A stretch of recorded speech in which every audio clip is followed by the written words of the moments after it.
శ్రీ గురుభ్యో నమః. చాలా ముఖ్యమైనటువంటి విషయం అందరూ బాగా గమనించాలి. ఇంతకుముందు కూడా నేను చెప్పాను, సండే అంటే ఆదివారం ఈ సూర్యుడికి సంబంధించినటువంటి రోజు చాలా పవిత్రమైనది. అన్ని వారాలలో కంటే కూడా ఆదివారం చాలా పవిత్రమైనది. ఈరోజు సూర్యుని యొక్క శక్తి మనలో ప్రవేశించి మన యొక్క ఆత్మస్థైర్యాన్ని, శరీర బలాన్ని పెంచుతుంది.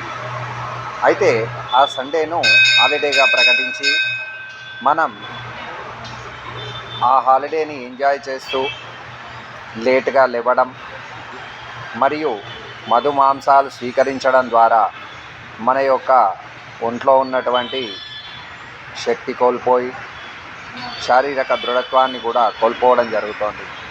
కాబట్టి నా యొక్క బృందం అందరూ కూడా ఈ ఆదివారాన్ని హాలిడే నుండి తొలగించాలని కోరుకోవాలని మరియు భగవంతుని ప్రార్థించాలని నా తరఫున కూడా స్వామివారిని ప్రతినిత్యం ధ్యానిస్తూ ఈ ఆదివారాన్ని హాలిడే నుంచి తొలగించాలని తెలియజేయడం జరుగుతోంది. శుభం భూయాత్.